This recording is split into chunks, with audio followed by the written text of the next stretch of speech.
suana donc dans les lacs qui s'en fait caca. Ni sous des polier comme ils sont payés à Moukoua. Avant le traitement après 2 semaines il faut pas catalogue. Alors oui, nini le colo est bien de la Zambie. Le colo c'est la Zambie. Et katawa on le putain. Et tabu moto est là ti. Et mon corps est bien. La commune d'Ap, la vie du papa. Aïe papa, t'as la situation où il faut katanga le colo. Et te conduire à l'enfer dans le Seigneur. Et ce jour-là, ton corps sera pourri dans la poussière de la terre. Parce que ce corps était la poussière de la terre. Alléluia. Mais ton âme ira comparaître dans le tribunal de l'Éternel. Le corps de Dieu a beaucoup servi. Ils n'iront pas merci. Oli monanga tapesi yo merci. Ola chakanga jadi. Ola changa Dolce Gabbana. Ola changa Matsuda. Ola changa Yuji Yamamoto. Ola changa mokolo to keza kuzunga na mabele. Et comme ça oli bona merci te. Oli bokende na betsa ki o mabango la takina ke na Louis Filikozika. Na na zonga na mabele place na otayo kanga ni akozika do. Papa, vous te kozika te te na mabele uzunga na mabele. Mais moli mona ye ko na tribunal na be kozamba pour être la loup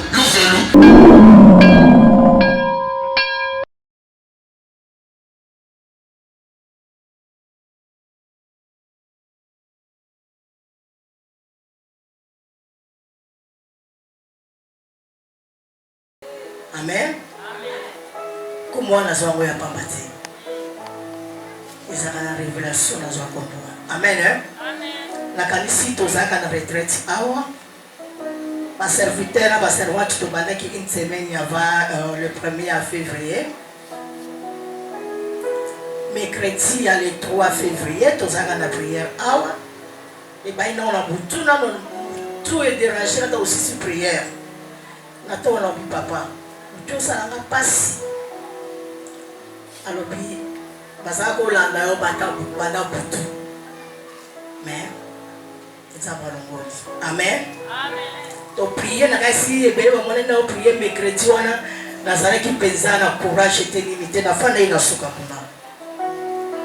Dans nos prières, si, il fallait nous en aller, on doit apprendre à vous.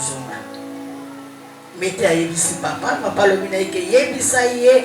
Akende ndako na été na moni mabe pona amen mete aya yebisinga na bureau na fanye na mama ko bandalo bitina za na kana kenda bona se changer ko na ya o papa zo insister ko kende te ngalobi na kena ko menate amen moto makasi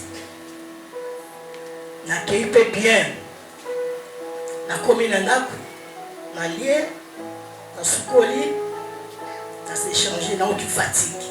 Alors, Satan, il y a des amen. Na badi koya na zui mototi 12e rang na zui 3 pine na kiti na kapela.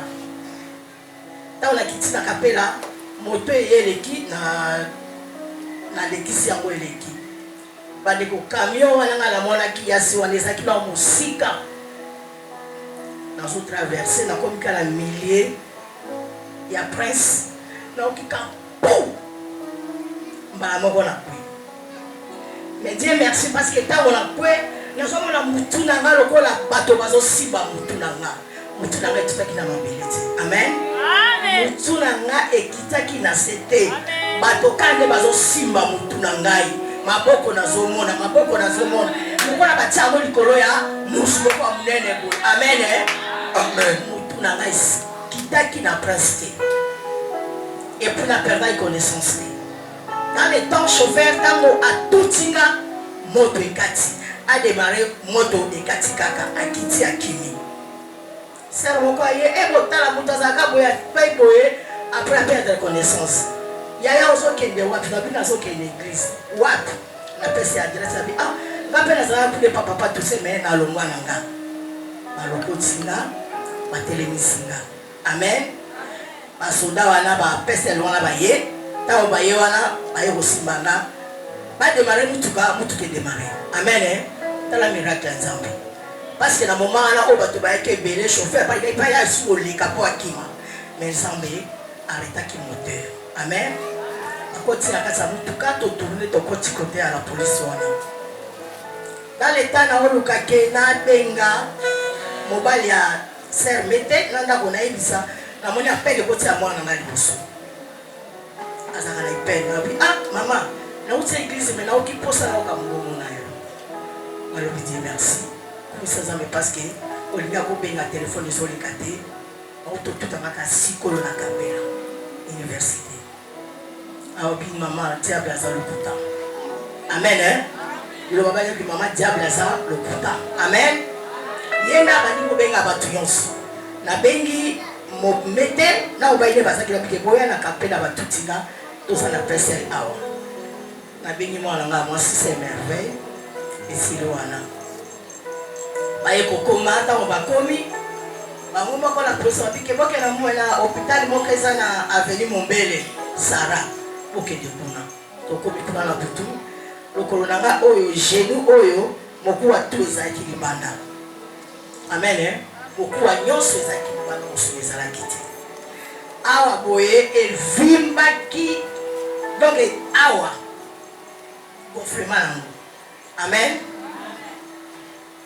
awa pasi makasi maboko yonso ezaki bapota tokomi na hôpital wana nayambi bapesa ordonnance basoki bakisi ti batraite nga wana na ntongo toki hôpital na radio moko eza après station ya université ya bokoma ezo nde ozonga na bareponse nango babi cote na yo moko troisième cote ya droite eza ya kokatana okende kankokola awa biso tosuki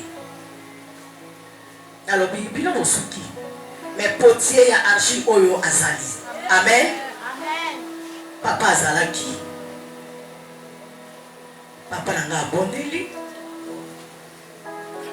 abi naza na confiance na nzambe na yo nakeka kokolo okenanga na mete na kolo mutuka na papa oyo abokolinga mobala grande sœur tokomi na kankokolo partout de place kutu eza te bato baolala na se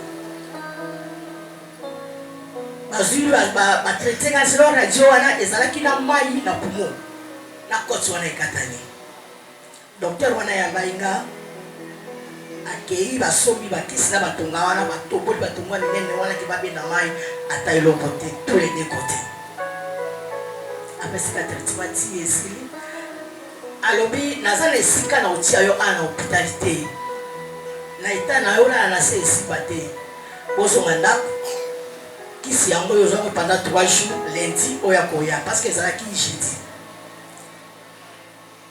donc mpo naza na bref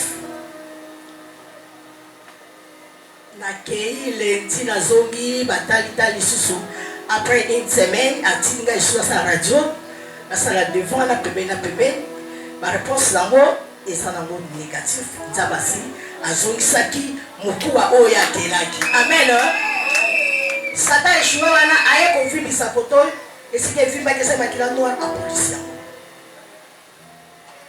alakisi docteur abino ya le sang qui coule là-bas azwi bakisi ya ye moko afini fila misi bakila bikekende lundi prochaine yaka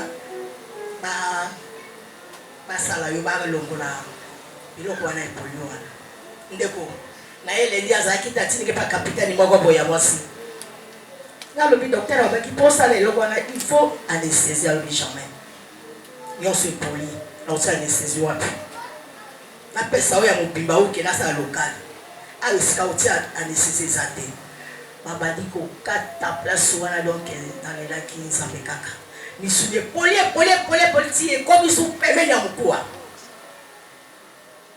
namana na traitement après 2 semaines babinangaki il faut bakata lokolo nalobi nini lokolo ebide ya nzambe lokolo esalelaka nzambe ekatama wana lokuta etango moto elati ere moko ebimi nakomi na ndako nabengi papa ayi papa atala situation babinangaki fo bakatanga lokolo ya droite papa alobi nini lokolo ya droite bakata mpona nini nabi papa wana eza baominyanga selon mayele na bango na ndenge bamoneli me moto azalaki basuka nzambe na yo na nalobi eloko te awabi nanga sali na ndenge olobi ti mais nazaki yebe taki moto mongo kaka ezoya mais nzamba zalai kaka na ekozonga lisusu rendez-vous docteur emoko aye atali potana bino aki ozwa kisi ye moko ya ye aye kotia na pota wana ti lelo oyo pota yango bien sûr na esi te me misuni eboti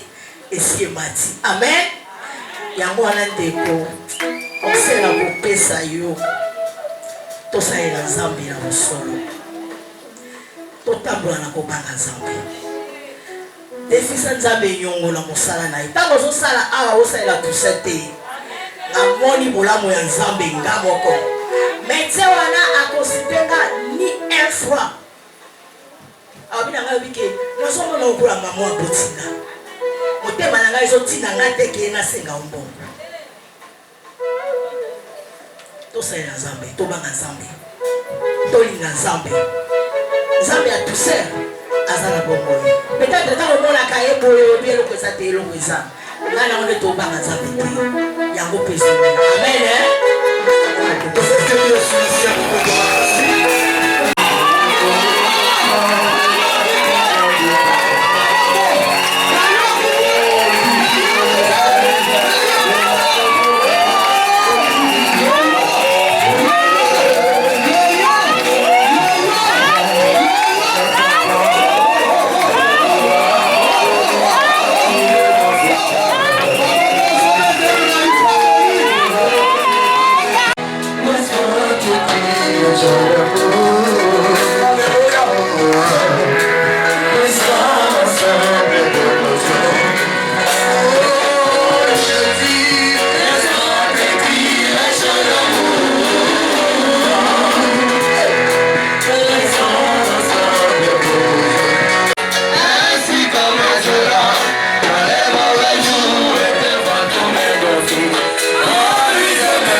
Célébrons le Seigneur par des acclamations.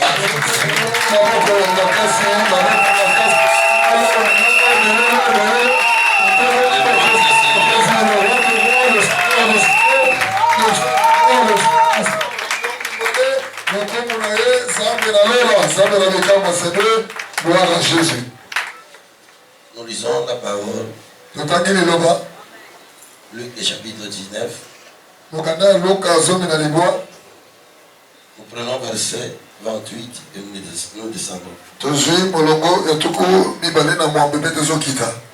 Après avoir ainsi parlé, Jésus marcha devant la foule pour monter à Jérusalem. Lorsqu'il approcha de Bethphagée et de Béthanie, vers la montagne appelée montagne des Oliviers, Jésus envoya 2 de ses disciples en disant: allez au village qui est en face. Allez au village qui est en face. Quand vous y serez entrés, vous trouverez un anneau attaché sur lequel aucun homme ne s'est jamais assis. Détachez-le et amenez-le. Si quelqu'un vous demande pourquoi les détachez-vous,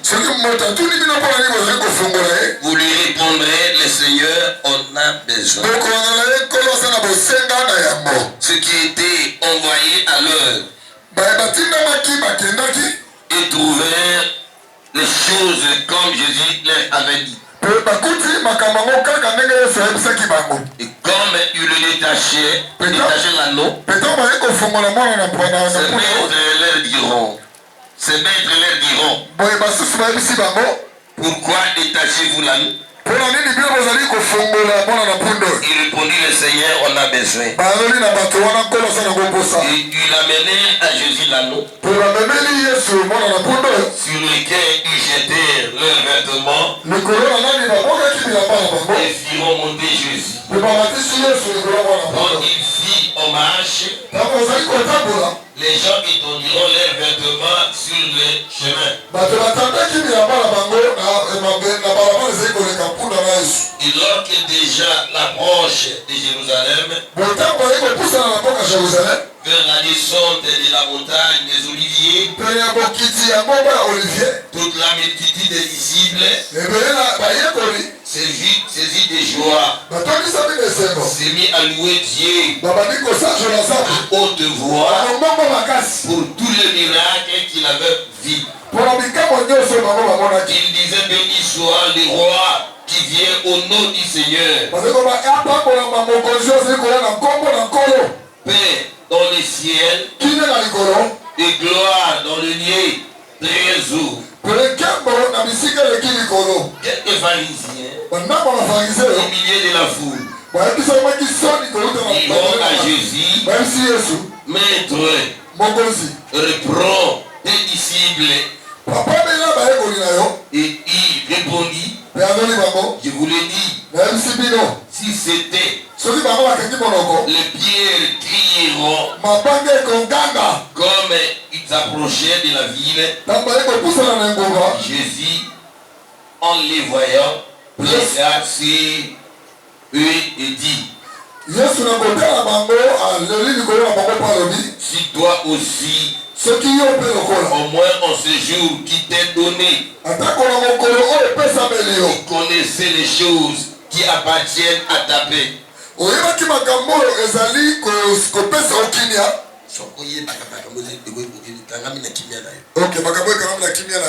maintenant, elles sont cachées à tes yeux.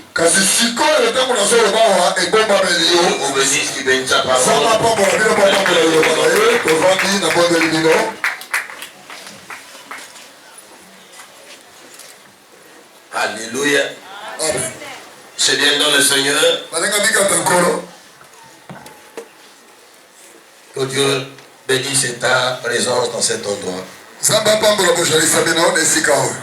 Il est vivant. Il est ressuscité. Il est vivant. Il est ressuscité. Cette journée, c'est une journée spéciale. Nous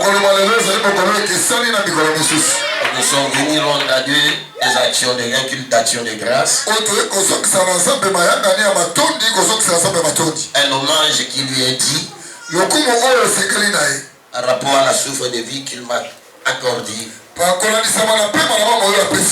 a dit de plus qu'il a ajouté dans ma vie. La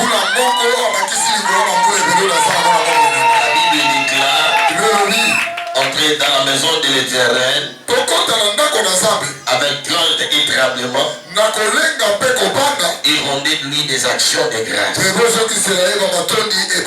Il est vivant. Il est ressuscité. Il est vivant. Il est ressuscité. 50e année. Alléluia. La grâce. La grâce. C'est quelque chose qui est immérité. Ce n'est pas parce que je suis un apôtre. Ce n'est pas parce que je suis prédicateur. Et cela fait de plaire à Dieu de me garder. Non. Alléluia. Elle dit là-bas, la n'est plus là. Il est mort. L'année passée, on a pleuré sa femme, maman Vico qui était morte. Nous avons vu des célèbres serviteurs servants de des couples, maman, papa, Lang et maman qui sont partis aussi.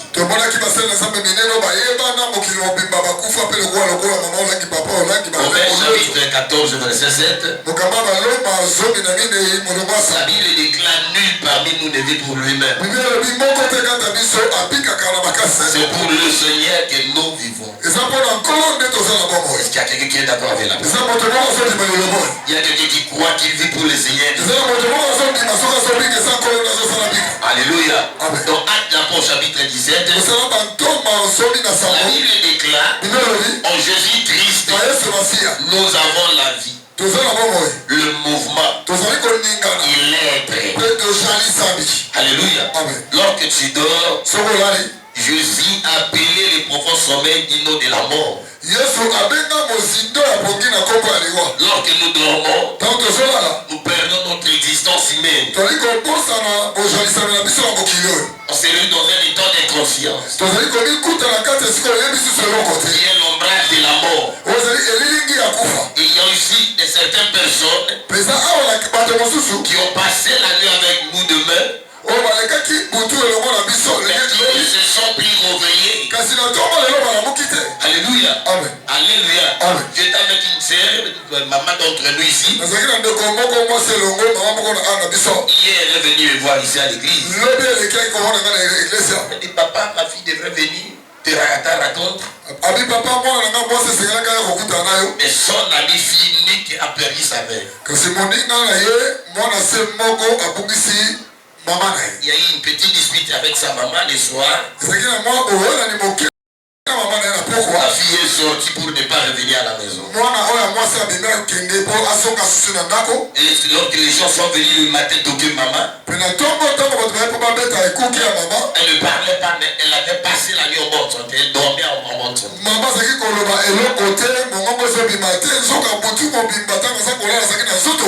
Lorsqu'ils sont entrés, ils ont trouvé maman étendue au lit, mourante. Alléluia. Amen. Et les gens commencent à pleurer. Ils ont appelé sa fille unique. Ils ont trouvé la maman qu'ils ont discuté hier soir. Notre vie est entre les mains du Seigneur. Alléluia. Notre vie entre les mains du Seigneur. Nous sommes des étrangers et voyageurs sur la terre. Nous n'avons pas décidé permanent ici. Mon frère, ma soeur, à l'opportunité de cette occasion, j'interpelle ta conscience et donner ta vie d'une manière réelle au Seigneur Jésus-Christ. Il nous a dit que nous citons le nom de Dieu dans nos bouches. Mais nos corps, nos cœurs sont éloignés de l'Éternel. Nos cœurs sont éloignés de l'Éternel. À cause de nos mauvaises actions, à cause de nos actes criminels que nous menons. Maintenant, si la mort me surprend ou te surprend en plein péché, où iras-tu passer ton éternité? Ta première ennemie, c'est mon corps. Et la dernière ennemie, c'est la mort. Alléluia. Amen. Alléluia. Sasa kweli sana kwa solo. Ennemi numéro 1, il y a ville au premier ennemi donc ils ont de tonaille. Et bimeli ya suka ya vina oyo akoya kokutana na yo apena bakobundana bato nyonso obotami olongi apparition na moki mama il y a une femme qui est kobota ça il faut se bouger bona kufi Oui. amen Amen. il y a une femme qui a botisa boy bona kufi na kati ya libu il y a 3 semaines avec na Saint-Joseph awa femme ko kaza kobima aussi na ye sa crise abana on la gagne pour la nika ka sa crise akagami je me suis approché ko na ko bonda na sa pasteur na dimi na bonde li pona yi pa afungoli misita na bonda afungoli abandonné c'est mon pasteur quelle humiliation Robert Paté na ngai soni nini koboka ba lolenge nini je suis orphelin de père et de mère abinga na kufela papa pe mama j'ai réussi la grâce d'être marié pena zungolo ya kobala puis la fille aînée nazali mwana liboso ya mwasi et je suis resté avec une grande charge de 5 sœurs et frères derrière moi. pe natikala na mokumba monene ya bandeko basi na nsima na ngai pe C'est moi qui libala reste comme leur père et mère. penga natikali lokola papa pe mama na bango Donc mon père n'a pas le voir papa et la famille. Parce que tout bala ni moi na liboso zemi akufi na liboso. Yami balé zemi akufi na liboso. Yami sato césarienne. Ya akufi. Yami na césarienne akufi. Na oyo pe batima mais na akufi. Mais oyo asuko na kende l'église mon songolo. Le pasteur je dois mettre des offrandes à Dieu. Un pasteur a prié pour moi, mais dit vas-y, tu auras l'offre. nakendeki na eglise moko napesi bamakambo na ngai paster mabateli pate moko yebisi ngai kende mpe okobota mwana Et père, les conditions d'accouchement, il y a de mort des enfants à l'intérieur de ma ventre, ce qui apparaît, qui sort par la césarienne, qu'ils meurent, qu'ils vont comme ça, ce sont des conditions très graves qu'on perd beaucoup d'argent pour sauver la famille. abima baku ya kobota na ngai eza pene ya pasi kopasolama na libumu ntango bana baza kobota baza kokufa tozobungisa mbongo ya ebele mpo bana na babima bazokufa L'argent qu'on a voulu aller à l'étranger aux États-Unis misolo tonga tokenda mboka bapana na États-Unis est parti. esili Dans ces cas que tu vois. na likambo oyo libako Mais ekomeli les cas précédents, kasi na oyo nous elekaki avons dépensé l'argent qu'on avait économisé pour acheter des filles qui devaient partir pour aller. tosilisaki mbongo nyonso oyo biso tobombaki mpo tokende kosomba lopango mpe tokende kofanda na lopango wana Sans compte, je perds mon mari. abi naza koyoka lokola mobali akotika ngai Elle est dormie, elle est fâchée, il est fâché. asilikaki makasi Nathalie Boy, Aolela, Nabola, ça y passe, Nabengile qui m'a yaka. Nabishi, vous avez Mayanti, papa na maman, vous avez Mayanti. Eh, même vous avez un problème à qui? Ya La 14e mairie, 3 semaines passées. Même vous avez un problème à qui? Kabandoko na bino bazawa wapi abi tokende ki même papa donc to pesa mbongo to maka baki tudie to pesi mais la situation continue soka boya bona ya koliaka alléluia alléluia Amen. mais isumu ni mwana bébé wana asalaki pour bakufa ndeli wana c'est ce qui n'a jamais péché mwana asumuka na c'est ye ce qui n'a jamais vécu dans cette monde de pécheresse babikala bango te na mokili ya bato na masumu oyo toza mais Dieu a permis leur mort kasi nza bazopesa nzela na liwana et il nous laisse nous mpe atiki biso qui ont vécu longtemps oyo tobiki ntango qui monene ont commis mokili des actes criminels oyo tosali mo makambo mabe ebele dans la vie. na mamoi na biso Pourquoi? mpona nini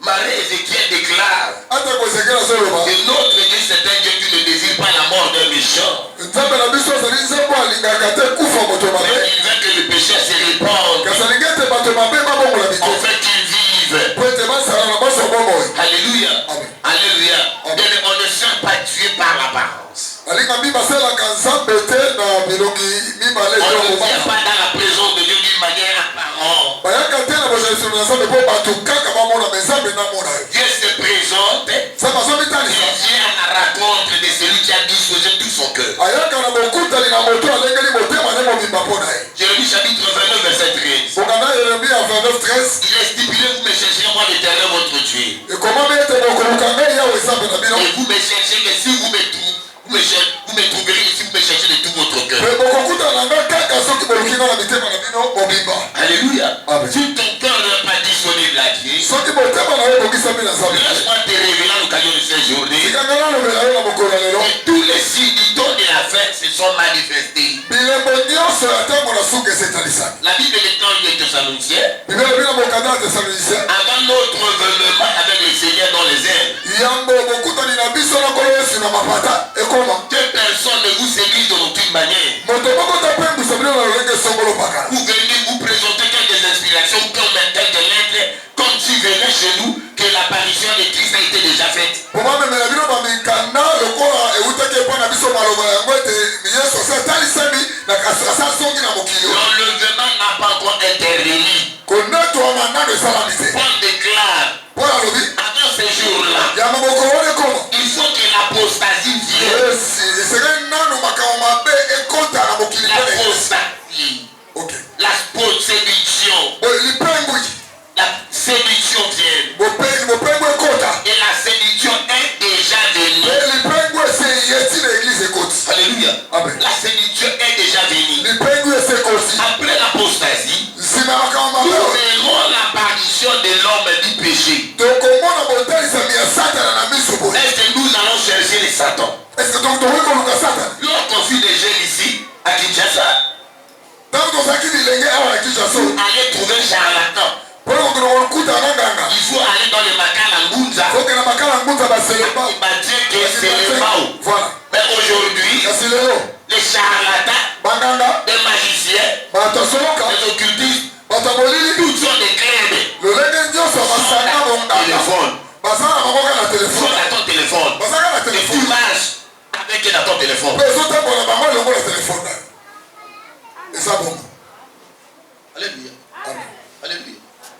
Il a dit. Le place de un groupe, mon amoni côté mon makambo so abale. Donc si vous avez besoin d'argent, il y a genge, consultez sur voyer les numéros. Makambo ya mwana père.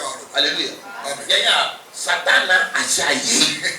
Pas ça na katna na biso. Apparition. En temps na kata poche na yo. Alléluia. Amen. Nzoto ya wana yo temple ya molimo mo, o sant defende na nzambe na bo, bomoni. Na zela molimo mo, o sant. Mais nzoto na yo, na kaposa na yango, ndenge ozakaka wana na Android wana. Internet, réseaux sociaux, et quand tu Satana na kata poche na utabona elongo. Yajila moko yo benga yakaria. Alléluia. Amen. Alléluia. Amen. Alléluia. L'homme du péché est déjà abattu. Moto ya masumu asatalisami. Et il est avec nous. Pe aselongo na biso. C'est celui qui se lève contre celui qu'on adore. Yende moto ekotelemela ozo ekonguma bela na On Yesu. va appeler la petite Christ. Oyo babengi na lolenge mosusu motelemeli na kolo Yesu. Il est entré dans le temple. Akoti ti na temple na S'assit sous le temple. akoti ti na kiswa. S'autoproclamant qu'il est Dieu. Amitatole tende Et sabete. il est lui des enfants de Dieu. Pe azali komama na C'est venu lui adorer. wakonguma bela ye. Prenons Matthieu chapitre 4. Le somo kaka Verset matesi. 8. Molongo ya mwambe. Le Seigneur Jésus-Christ est fut transporté par le diable sur une haute montagne. Kolo Yesu masiya bamemi ye na Satana na ngoma moko ya Il molai. montra tout le royaume terrestre. Atalisi ye na bokonzi nyonso Sa gloire. na nkembo nango. Alléluia. Amen. Alléluia. Amen. Lui montra tout le royaume terrestre avec sa gloire. Atalisi ye bamokonzi nyonso mokili oyo na nkembo nango. Et il dit, si tu te prophètes devant moi, Soko ofukami liboso na je te donnerai toute cette gloire. nakopesa yo nkembo nyonso. Et le Seigneur lui répondit, Ekolo yango liye. il est écrit, Ekomami. tu adoreras le Seigneur seul. Okongoma Tu bela adoreras yango. l'Éternel ton Dieu, Ye moko nzambe na yo. et tu le serviras lui seul. Pe okosalela kaka ye moko wana. L'église est en train de traverser un temps très difficile. Eglise ezali kolekisa matango moko ya pasi. Quelqu'un veut faire dans l'église quoi? Keke na eglise ya koluka Où nini. est la plaque de quelqu'un dans l'église? Zope esika ya keke na eglise. Où est la plaque de l'occultisme dans l'église? Zope esika molili na kati ya Où eglise. est la plaque de la magie dans l'église? Zope esika mosala soloka na eglise. Donc Jésus-Christ est Seigneur. Ntango Yesu aza nkolo. Dans le ciel et sur la terre, plus bas que la terre, Na lola na mabele mpe na sa il mabele. n'y a aucun nom Eza na koma mosusu qui te. nous a été donné Oyo epesamela biso. afin que nous soyons sauvés. Oyo biso tobikisa Si bela. ce n'est que le nom de Soki Jésus-Christ kaka te et moko la ya Yesu masiya ya Nazarete. après sa mort à la croix, Simani wana na ekulusu. il a été souverainement élevé. Nzambe atombola ye. Dieu lui a donné le nom qui est au-dessus de tous les noms. Nzambe apesi ye kombo eza likolo ya makombo nyonso. Afin qu'au nom de Jésus-Christ, Ete na kombo na Yesu masiya. tout genou fléchisse Afolongo nyonso dans fuka. le ciel, Na likolo. sur la terre, Na mabele. plus bas que la Ete sa terre, mabele. de toutes les langues. Mpe milongo nyonso. Confesse Etatola. Jésus-Christ est un seul. Yesu aza nkolo. Alléluia. Amen. La raison pour laquelle, Yango na nsina. avant de prendre le cœur dans les Corinthiens,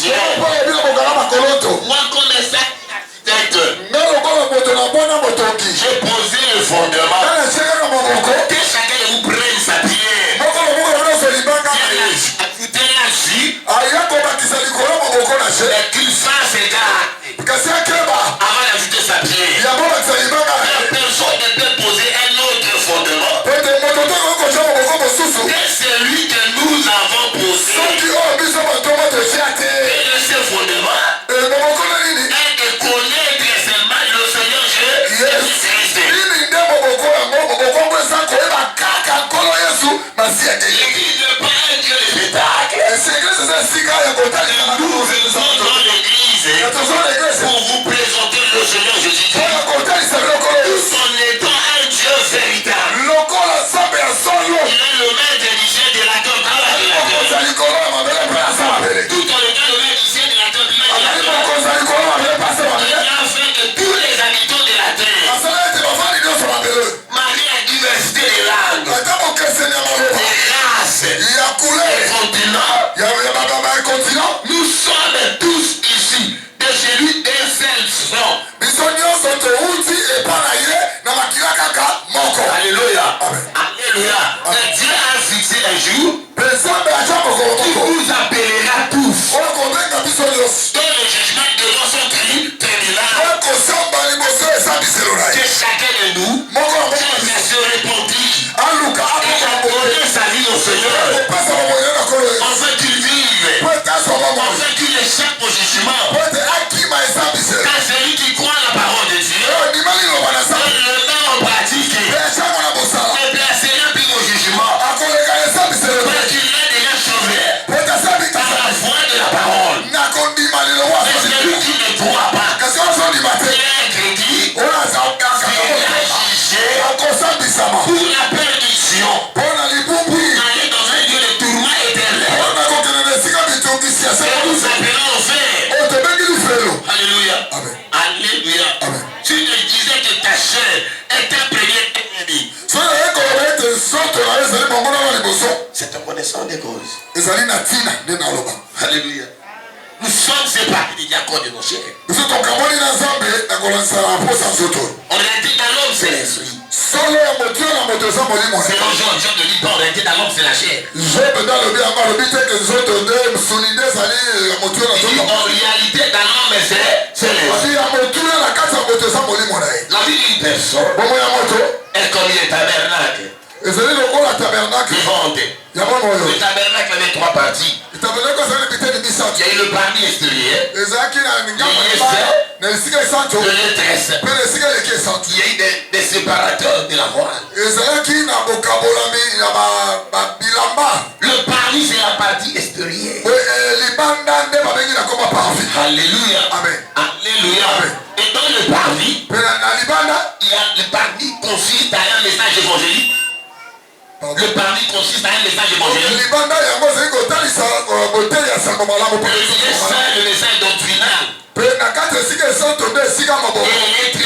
message prophétique. Apôtre Paul déclare: quelle utilité serait-je à vous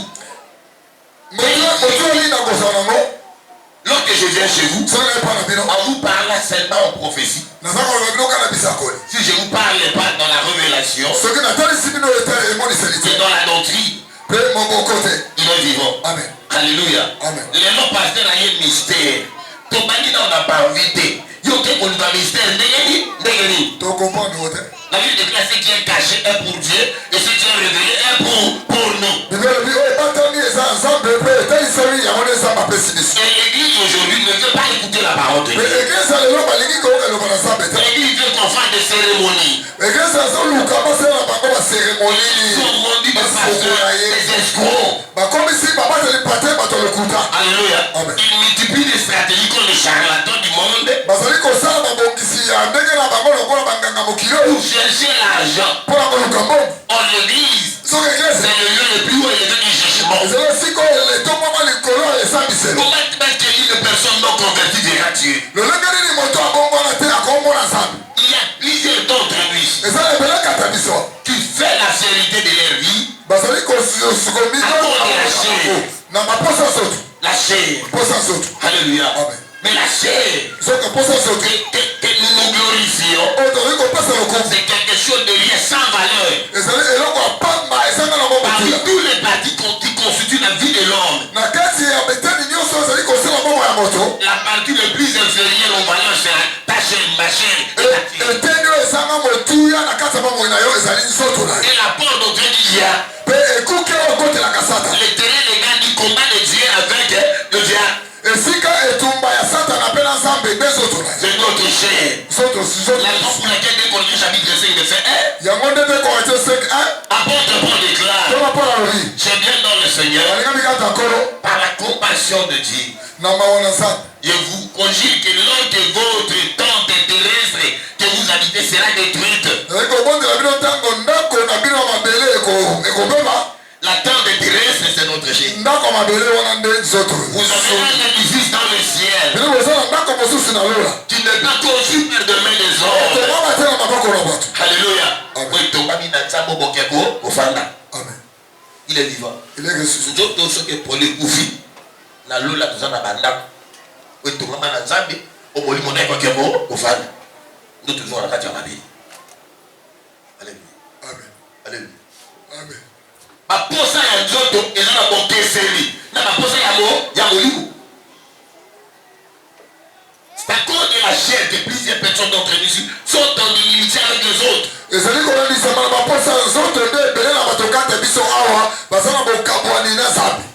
haï les autres. Ils ne supportent pas de le voir. Et il dira je crois la parole.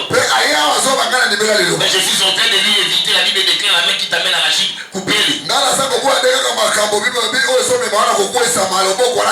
C'est l'apostasie. Il perd. Alléluia. Amen. Alléluia. Amen. Il est vivant. Il est ressuscité. Tout la cabine, nous avons 500 francs.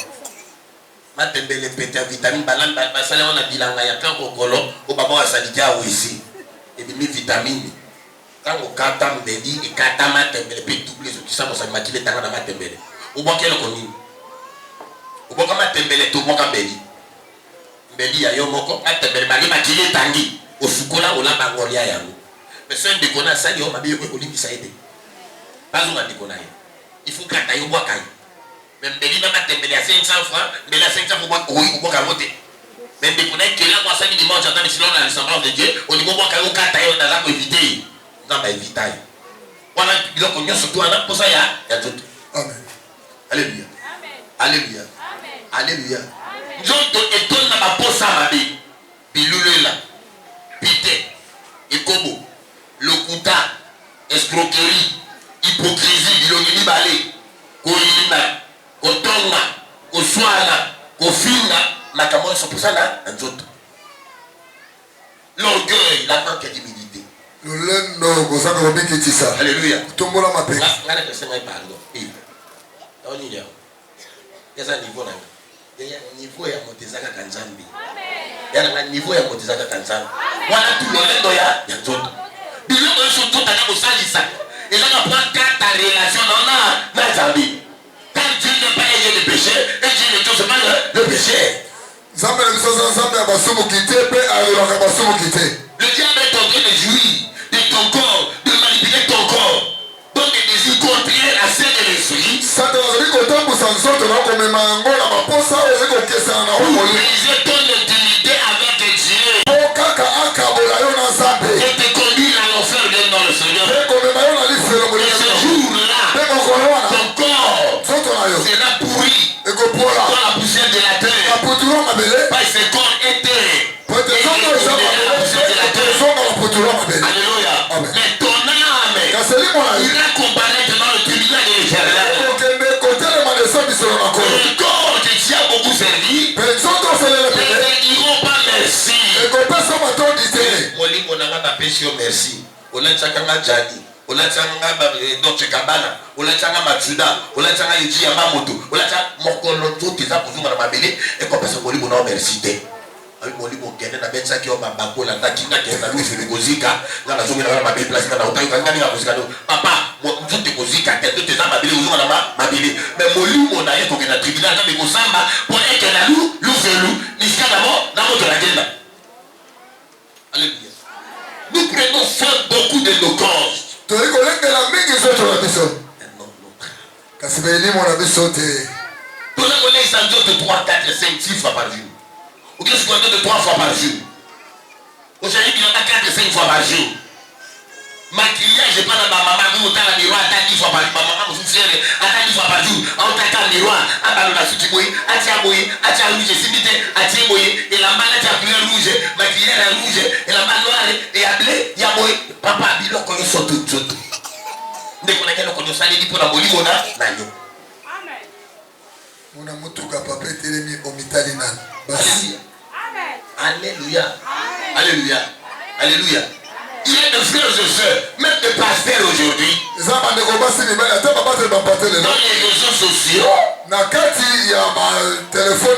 les réseaux sociaux devient une miroir d'exposition de pasteurs, et de serviteurs servants de Dieu, enfants de Dieu.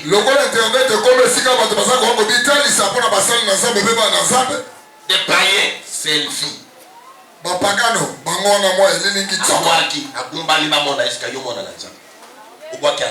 Kanani mupagano nani mwana na tambi wana tubaposa na joto simo yo zako la kisana ni posa na joto uza kuluka nini okubala mobala foka e boso na makulu omone lumina tika mokolo na bi oyebaki tegeza okutali wapi na sinema ya suka kuna ya kana place mo za kaliksi bwe a 10 million akangi a 10 million ko kendete nganga to sutoni nganga to suka okolo mo kancha mate ya papa. Alléluia. Il y a les réseaux sociaux, dans les réseaux sociaux. Alléluia. Alléluia. Il est vivant. Alléluia. Il y a beaucoup de monde. Alléluia. Dieu a besoin de réaliser des grandes choses dans notre vie. Mais il a donné la disposition de nos cœurs. La première ennemie, c'est péché. Et certains désirs de cette chair-là sont des armes que j'avais tenté d'utiliser pour te déconnecter dans le royaume des cieux. Pour briser ton intimité avec Dieu. Alléluia. La Bible déclare: veillez votre adversaire le diable. Qui rôde comme un lion juste. Cherchez qu'il va dévorer. Résister avec une ferme assurance. Il confie à l'ouest. Alléluia. Est-ce qu'il y a quelqu'un qui peut résister le diable? Il y a quelqu'un qui peut résister au diable aujourd'hui? Alléluia. Alléluia. Amen et Amen solo. Amen, amen. Amen. Amen. Amen. Amen. Comment j'ai tombé maintenant dans l'église? Alléluia. Amen. Alléluia. L'homme est le chef de la femme.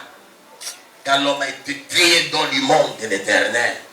Mwasi motozali elilingi ya nzambo mobali elilingi ya nzambe pote mwasi abendama na mopanzi ya mobali. Amen. L'homme est le chef de la femme. Ok, mobali azali mokonzi ya mwasi. Car l'homme a été créé dans le monde de Dieu. Pote mobali ndakela na elilingi ya mobali. 1 Corinthiens 11. Et une bonne femme. Mais mwasi ya solo, c'est une femme qui est soumise à son mari. azali mwasi oyo ayebi komikitisa na botosi liboso mobali naye. Les femmes parlent beaucoup là. Les femmes veulent beaucoup prophétiser. Et la soupe a dit, papa, j'ai peur de nos diamants. Dieu n'avait pas donné à la femme l'amour. Elle a donné à la femme le don de la soumission. Et l'amour à l'homme. C'est la Bible qui le déclare, c'est pas moi. Il le déclare dans l'Éphésiens chapitre 5. Quand le Christ avait aimé l'église.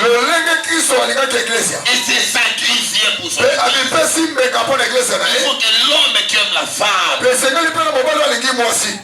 se sacrifie pour sa femme. Et comme l'église est soumise au Seigneur en toutes choses, que la femme soit soumise à son mari en toutes choses. Zanoli te. Na makamoni. Abito sa na makamoni ta no tikalizi. Amen. Amen. Alléluia. Amen. Maman ba émission sur papa le bi ayo comment la zede. Maman pela. Alléluia. Ba émission sur papa asilikeli yo ba lukingambo ya lali mutungambo yo mutungambo olati sur Christ olati kola okati patala suvetima pe okaji obetaki liboko lali aproke na ko ya beto baba ya ndoki okende lufelu. Alléluia. Okende lufelu. Il est vivant. Il est ressuscité. Alléluia. Amen. Une femme Moi c'est qui prie de son mari, le Ligojina, azali kopimela mobali na ye mbeto libala plus puissant que le diable. azali na kindoki koleka satana. Je vais apparaître dans ma prédication. nalingi nasonga na Je batiana ne parle pas comme un insensé. naza koloba lokola asomba Je te suis en train de parler de choses que les saints me soufflent dans mes oreilles. naza koloba makambo oyo moso ezopema nga na litoi. Makambo est concerné, il y a des personnes concernées ici. ok makambo soki etali yo te eza na bato awa esika nzambe alobela Au Dieu de vous, ça papa Samola. te kosakola te azomikuta na bango moko. Il y a des certaines personnes qui voient comme il fait la folie. Papa depuis la prédication. Jamais. bato bakanisi lokola papa azosala liboma azoteya kaka boye pamba te abosali te ayebi oyo mosantu ebimisana na oyo ebongisaki mpo na bino. Alléluia. amen. Donc, un chemin de matin, il est vivant. Alléluia. Il y a des frères, des soeurs qui ont la déception. Puis, par exemple, quand je suis pasteur, papa, où est la déception de qui? Pasteur qui a 3 jours, passer jour à 5 ans. Oh, moi, si, Azana, non, impolitesse. Kanza, mon nom, comme ami. Yé, après ça, il conseille. Yé, ma reproche à qualité. Adas, dit maman Siska. Alléluia. La compagne n'a rien pour faire dans maman Siska. Azaka, Azaka. Alléluia. Aux locaux là, ils savent si j'ai la caméra pour ça, il dit, eh, bien là. On va dans la cour pour joyeux. Attaque qui peut qu'on aille. Attaque aux yeux là. On a encore tendu la loup, le fait. Alléluia. Alléluia. Ma maman, pour lui, ça peut être l'occasion, il y a un anniversaire, oui. Au bon, on a vite maintenant, il y a dit, nous prenons où mais là. Nous bien là, bien. Est-ce que mon toit est d'accord la parole? Alléluia. Alléluia. L'homme est le chef de la femme. mobali nde mokonzi ya mwasi. Et Christ est le chef de l'église. pe kristo mokonzi ya eglesia. La femme est une aide de son mari. mwasi azali mosungi ya mobali na ye. La femme n'a pas une vision appropriée. mwasi azali emoniseli ya ye moko te. Une véritable femme, une femme vertueuse, est impliquée dans la vision de son mari. kasi mwasi ya mayele to mwasi ya solo ye azali kokota na emoniseli ya Elle fait mobali. la volonté de son mari pour lui plaire. Si tu de faire plaire au Seigneur. pe azali kosala mokano mobali na ye mpona kosepelisa mobali na ye lokola eglise azali kosala mokano na yesu mpo esepelisa yesu. Il est pareil, femme. pe mwasi alolego Ses désirs seront portés vers son mari. baposa le nyonso mobali na kosalelea. Akosela te papa sobelanga ye akulatela mbasika te ka mokola vizie make mokota natela mbasika lokwa bamama mosipatela mabala modele wana akulatela mba de semeno esombami semeno kuna change suki pake oza na soumission na mobali na oza elengi ya mobali na yo ata bapatele mosala empresse mosala ici na mpona songa na kati ya ndako naki okuta là où c'est tout ton cœur ton trésor c'est là aussi ton cœur. esika osi na yo ezali mpe esika na motema no ekozala. Alléluia. Répandons-nous. Revenons au Seigneur. tozonge pa nkolo. Alléluia. Pour stabiliser nos familles. mpona koleka na koyesa kimia mabota na biso. J'atterris dans ma contexte, ce qui est béni. nazongi na liloba na nzambo natangaki. Entrée triomphale de Jésus à Jérusalem. bokoti na nkembo nyonso ya yesu na jérusalem. La clé avec ses disciples.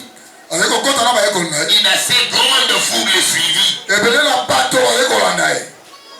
Et lorsqu'ils arrivent à Bethphagée, pe to bakomi na mboka betfage il dit à ses deux disciples, alobi na bayekoli ne mibale nous voulons aller à Jérusalem. tolingi tokende na jérusalem. Allez dans le village Bethphagée qui est au devant de nous ici. okende na mboka betfage oza liboso na biso. Vous trouverez un anneau attaché, bokokuta mwana mpate moko bakanga détaché. bofongola ye.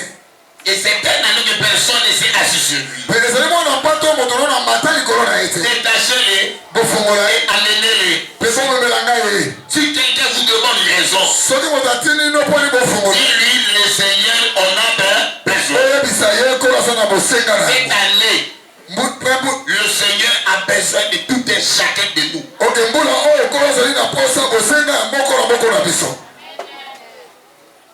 Alléluia. Seigneur a besoin de nous. Je Je ne sais pas là où tu es. Je ne sais pas là où tu étais parti captif. Mais notre ministère est en train de célébrer de célébrer une année de jubilé. Alléluia. À travers votre père spirituel. 50e année. Selon le Lévitique chapitre 25, c'est une année de réjouissance que nous appelons jubilé. L'Éternel Dieu dit à Moïse, tu compteras 7 sabbats. Tu le multiplies par 49 sabbats. Le nombre de ces années seront 50 ans. Tu sonneras le son de la trompette éclatante. Et ce son de la trompette éclatante ont publié la liberté de tous les Israélites qui étaient partis dans la captivité, qui étaient partis dans l'esclavagisme, qui ont ennuyé dans la servitude. Chacun d'eux sera déclaré libre et retournera dans sa famille respective, retournera dans sa propriété. La parole de l'Éternel. Alléluia. Alléluia. Alléluia. Dans le temps d'Israël ancien, quand Israël péchait contre Dieu, nécessité des ennemis, il venait leur piller et leur bouillir. Il était des fils et filles qui avaient les étoiles de direction. Ils furent captifs et partis dans la déportation. Il est vivant. Et là où tu n'étais pas, ils sont partis travailler comme des esclaves. Alléluia. Amen. Et quand il y a eu même la pauvreté coupable, la souffrance, dans le Lévitique 25, 26, il y a eu des familles qui vendaient leurs frères. Leurs frères se consentent, la souffrance, la pauvreté de notre famille surpasse. Laisse-moi, prenez-moi, vendez-moi et puis travaillez pour la jouissance de notre famille. Si on l'achète avec $10,000 américains, l'argent revient à sa famille. Là où il est parti dans la captivité, elle sera soumise dans la servitude pour produire à son intérêt l'argent qu'il avait acheté. Alléluia. Amen. Alléluia. C'était le business. Il est vivant. Amen. Mais Dieu, dans sa divinité, a établi les années du droit de rachat. Et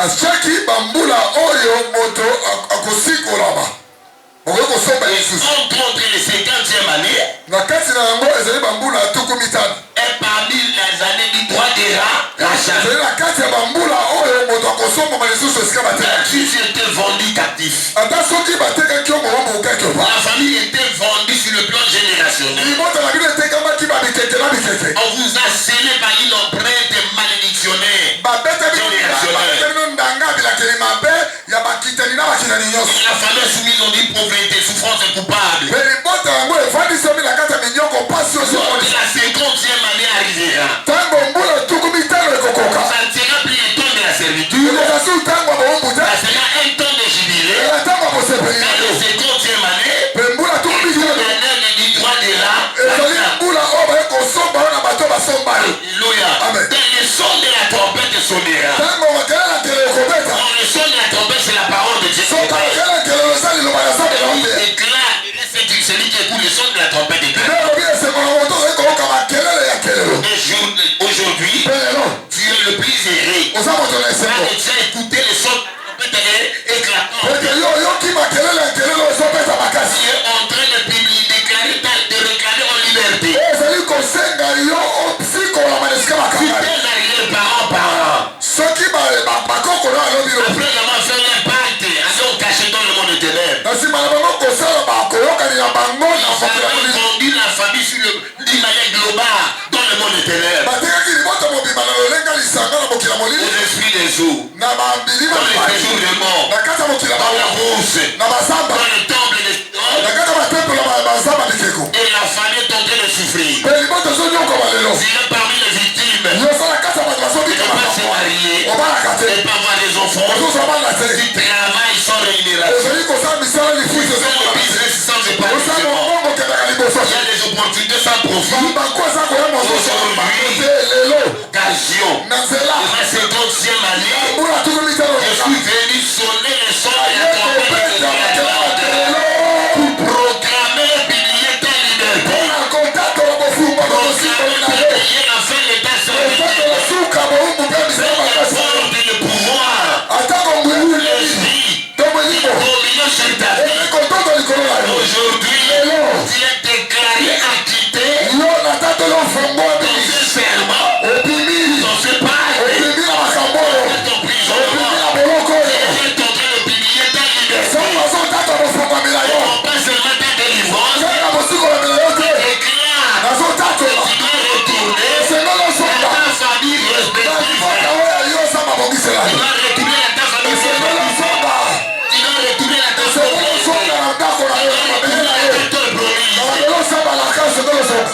Au départ de notre origine. Nos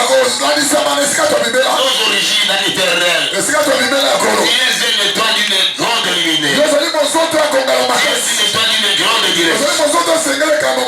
Alléluia. Alléluia. Un étoile spécifique dans un endroit spécifique. Une fonction spécifique dans un endroit spécifique. Abraham avait une étoile de direction. C'est Achara en Mésopotamie. Il n'avait pas dit la gloire de Dieu. Jusqu'à ce que Dieu lui dit, va-t-on de ton père et ta patrie, de la maison de ton père, va dans le lieu que moi l'éternel je te montrerai. Ma soeur de famille, tu souffres. C'est pas ta terre promise. Donc tu es d'empirer dans la souffrance. Tu multiplies des efforts, des énergies, de travailler, de faire des business, tu reçois des relations sans profit, tu reçois des relations qui se limitent tes concours, sans le savoir, le milieu que tu es dans l'étranger, tu es dans un milieu captif, tu es en train de construire ton étoile. Dieu m'a envoyé aujourd'hui de venir t'annoncer ta liberté.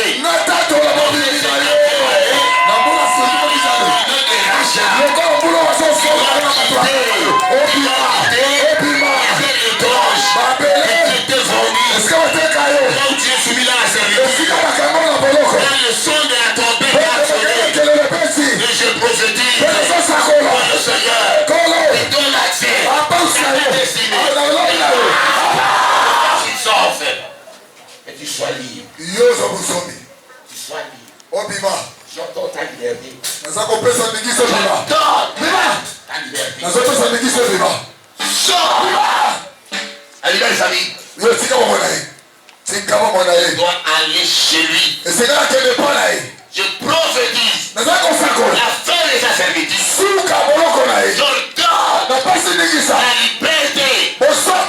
L'année de jubilé. Tu es racheté par le Seigneur Jésus. Ton rançon est là. Ton rançon est là. Ton rançon est là. Tu ne mourras jamais. Tu as donné les ailes de l'éternel. Alléluia. Alléluia. Ma soeur, tu as ta terre promise. Tu as ta terre promise.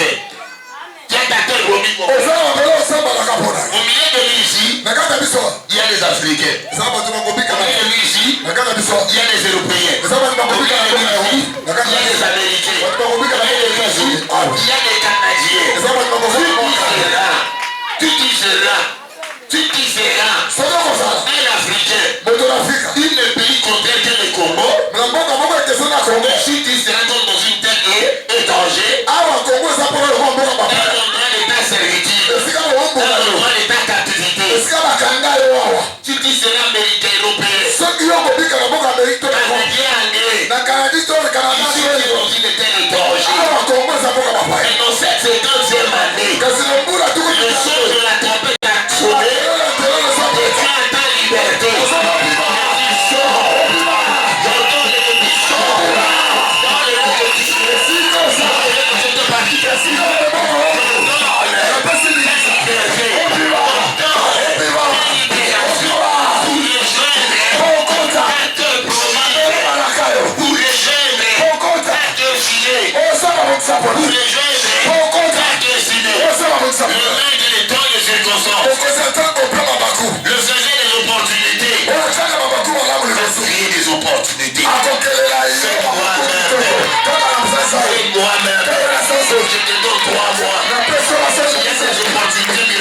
Alléluia.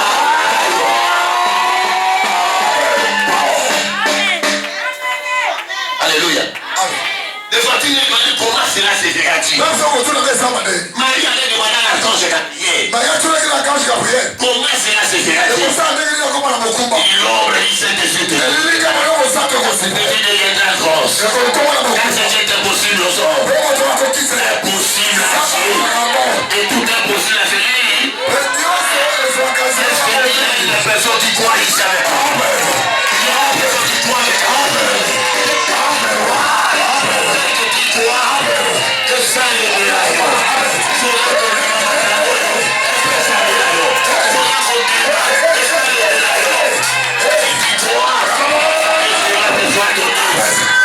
Tu dis quoi? Que cela te soit donné. Des fois, papa dit que le nom dans un. Mais à nous, il aussi la tête. Comme ma bailleur des fois. On a la créativité. Mais toi, il dit direction. Mais toi, il dit idée. Le bel amour amène à lui. Alléluia. Alléluia. Il est vivant. Et il faut qu'on soutenir. On t'aime, on soit dit, on internet, on a mon réseaux sociaux, on a mon boy.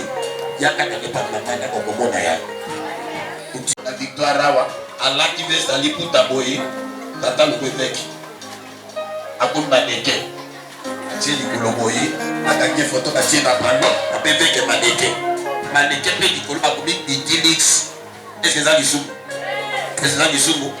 Alléluia. Si vous avez été maintenant, vous avez une photo pour publier au commis Thérèse Mode.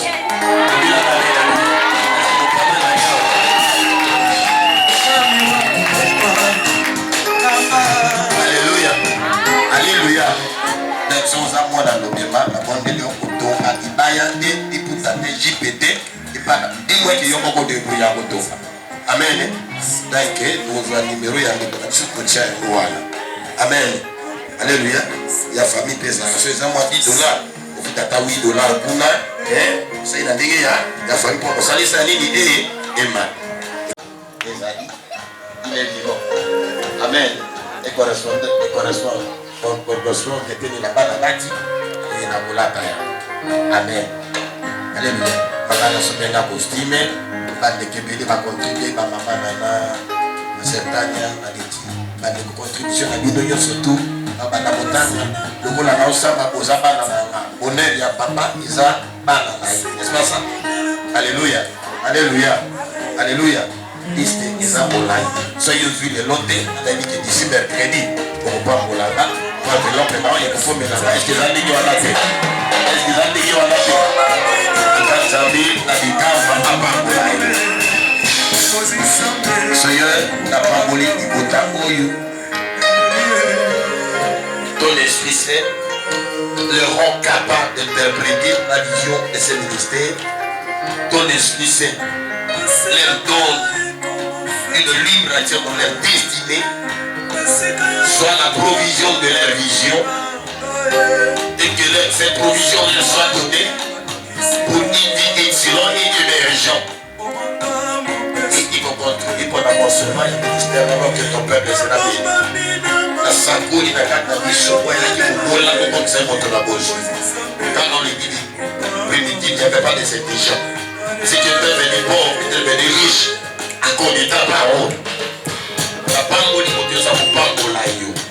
Oui, on a qui l'a mappé, on a qui l'a mappé. Il faut que soit en train de addictionner générationnel à la famille. Pour que chacun de la famille soit en train de logo lion. La sœur dit le moana.